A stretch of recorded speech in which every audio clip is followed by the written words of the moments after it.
Assalamualaikum warahmatullahi wabarakatuh teman-teman, balik lagi. Nah, di video kali ini saya akan membawakan dua cerita sekaligus.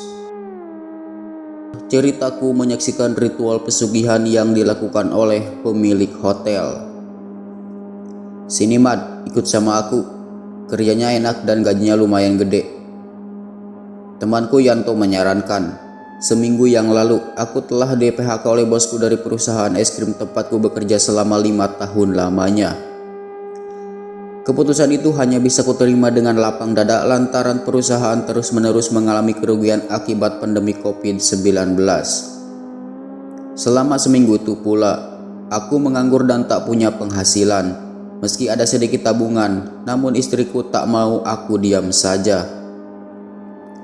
Akhirnya, aku menelepon temanku satu persatu untuk menanyakan lowongan di tempat kerja mereka. Untung saja, aku bertemu Yanto. Dia adalah salah satu temanku saat masih SMP. Meski hanya menjadi pelayan hotel, namun aku bersyukur masih ada tempat untukku bekerja. Terlebih, saat dia mengatakan kalau gajinya lumayan. Lagi pula, jadi pelayan tak butuh berpikir keras seperti pekerjaanku sebelumnya. Hanya perlu pintar melipat selimut dan pasang senyum ramah saja. Tanpa pikir panjang, aku langsung menerima tawaran tersebut. Keesokan harinya, aku langsung masuk kerja bersama dengan Yanto. Ia memberitahu tugas-tugas yang harus aku kerjakan selama aku bekerja di sini. Sesi pembelajaran pun selesai. Kami kemudian menuju dapur untuk istirahat. Saat melewati kamar bertuliskan nomor 313, Yanto menghentikan langkahku. Di depan pintu kamar tersebut, ia membisikkan sesuatu kepadaku. Jangan pernah sekalipun kamu masuk ke kamar ini karena ini bukan kamar tamu. Tempat ini sengaja ditutup bagi siapapun karena ada suatu alasan, kata Yanto. Memangnya ada apa dengan kamar ini? Tanyaku penasaran. Gak ada yang tahu Mad. Itu perintah langsung dari pemilik hotel, katanya. Siang itu aku bekerja di hari pertama dengan dipenuhi pertanyaan-pertanyaan di kepala. Sudah seminggu, dan aku sudah kerasan bekerja di hotel ini. Ternyata enak juga jadi pegawai hotel, meski gajinya tak sebesar gajiku dulu. Setidaknya jumlah yang kudapat lebih dari cukup untuk pekerjaan seperti pelayan. Akan tetapi ada kejadian janggal setelah itu. Waktu itu, aku dipanggil untuk membawakan pesanan seorang pengunjung di kamar nomor 213. Saat aku sampai dapur, ternyata yang ada di sana adalah Yanto. Ia memberikan sebuah nampan berisi semangkuk kembang-kembangan seperti sesajen kepadaku. Berikan ini ke pengunjung di 213, katanya dengan ekspresi datar. Apa ini Yan? Tanyaku bingung. Sudah, lakukan saja. Ini perintah bos. Balasnya tetap dengan muka datar. Meski masih bingung, aku lalu mengantarkan nampan berisi semangkuk kembang itu ke kamar 213. Sesampainya di sana, aku lalu menekan bel. Saat pengunjung itu keluar, ia terlihat kurang sehat. Ada kantung mata yang besar, seperti telah menangis berjam-jam. Selain itu, pandangannya juga agak linglung. Ia kemudian memberikanku tips dan berkata, "Terima kasih ya, spagettinya enak banget jadi saya pesan lagi," ucap perempuan tersebut. Aku jujur tidak mengerti dengan apa yang ia katakan karena hotel ini tidak menyediakan menu makanan western. Sejak saat itu, aku jadi gelisah. Aku takut terjadi sesuatu kepada perempuan itu. Mungkin aku salah, tapi sepertinya dia sedang berhalusinasi. Apa mungkin dia menggunakan narkoba? Kalau iya, nanti kalau ia tertangkap, hotel ini akan terseret juga namanya.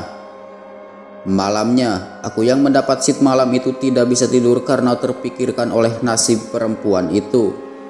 Akhirnya, aku memberanikan diri untuk mengecek ke dalamnya. Namun, aku melihat dari kejauhan kalau pintu kamar tersebut terbuka. Tak lama kemudian, perempuan itu muncul dari dalam kamar dan berjalan dengan tatapan lurus ke depan. Aku kemudian mengikuti langkahnya dari belakang.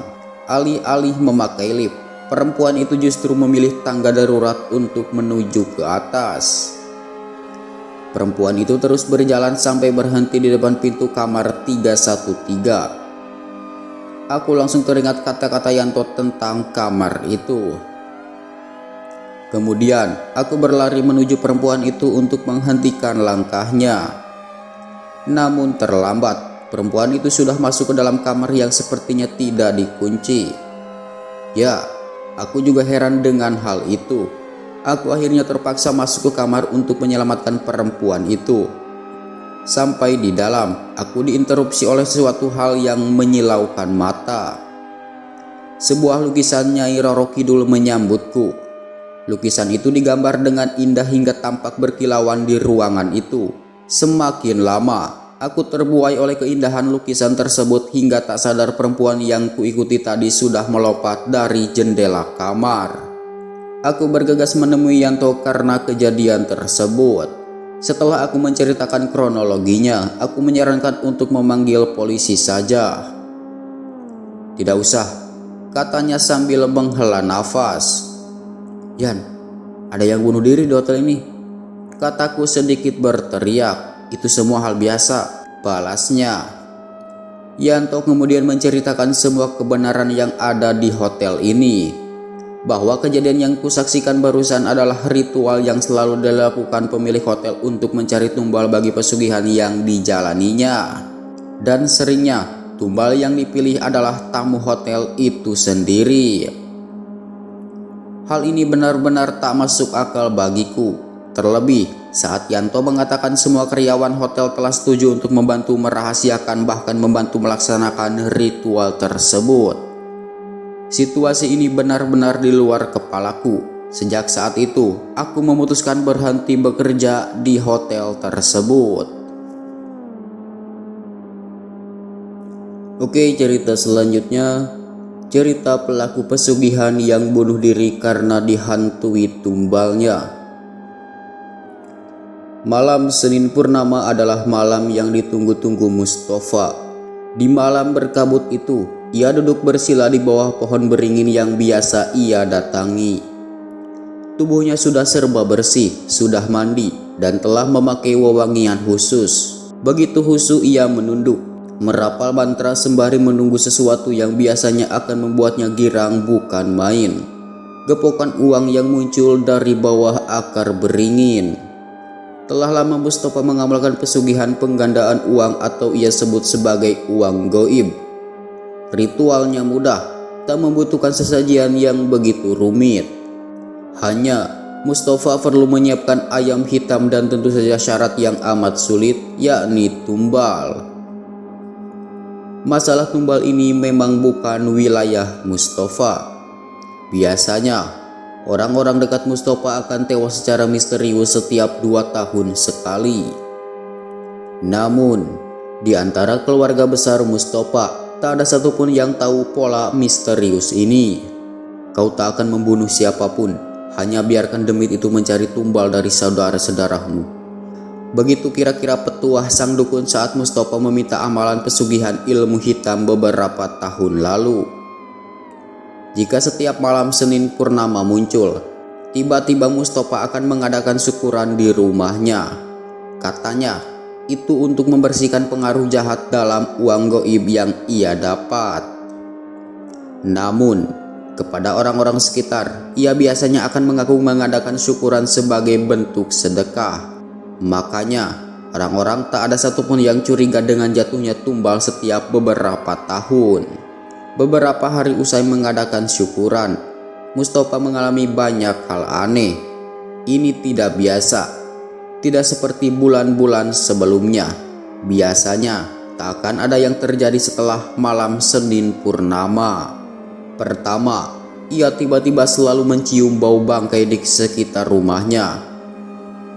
Setelah dicari-cari, tak ditemukan bangkai apapun. Bahkan bangkai seekor cicak pun tak ditemukannya. Kedua, ini yang lebih membuat merinding. Mustafa kerap mendengar suara seseorang menangis tepat di sampingnya. Padahal tak ada siapapun yang menangis. Semua kejadian aneh itu terus berlangsung meski Mustafa telah berkonsultasi dengan dukun sewaannya. Ia juga telah menerima mantra baru agar tak mengalami hal demikian. Namun, kejadian-kejadian aneh terus dialami Mustafa. Pernah suatu ketika, ia menampar istrinya berkali-kali karena stres akibat dihantui oleh hal-hal aneh itu. 2 bulan sejak pertama kali mengalami hal aneh, anak dan istri Mustafa sudah minggat ke rumah orang tuanya. Mustafa ditinggal sendiri dan sudah dicap sebagai orang tak waras oleh warga sekitar. Manusia kalau sudah kebanyakan ilmu dan kalau tidak kuat menerimanya, maka akan berakhir seperti si Mustafa. Si Mustafa itu sepertinya ketahuan selingkuh oleh istrinya. Ia kemudian ditinggalkan dan menjadi stres seperti sekarang. Harus selalu banyak bersyukur ya bun. Jangan sampai seperti Pak Mustafa yang jadi begitu. Padahal ia kaya dan tampak bahagia loh. Kurang lebih demikian berbagai isu yang merebak di antara para tetangga. Mereka hanya tahu persoalan yang tampak saja. Tetapi di balik itu semua, mereka tak tahu kalau Mustafa sedang dihantui oleh entah siapa. Kau telah membunuh kami. Kau yang membuat kami kehilangan orang-orang terdekat. Bertaubatlah Mustafa, atau kami akan mengikutimu kemanapun kau pergi. Hal-hal aneh tersebut semakin menggila. Kini Mustafa melihat orang-orang yang mati karena menjadi tumbal pesugihannya terus mengikutinya kemanapun ia pergi. Tentu saja Mustafa mengenal mereka. Mereka adalah paman, sepupu hingga keponakan Mustafa sendiri. Jika sudah melihat bayangan-bayangan korban-korbannya, Mustafa akan berteriak-teriak kencang dan membenturkan kepalanya berkali-kali ke dinding. Karena sudah tak kuat dengan semua teror itu, Mustafa akhirnya melompat dari lantai 2 rumahnya dan tewas seketika karena kepalanya membentur tanah dengan sangat keras.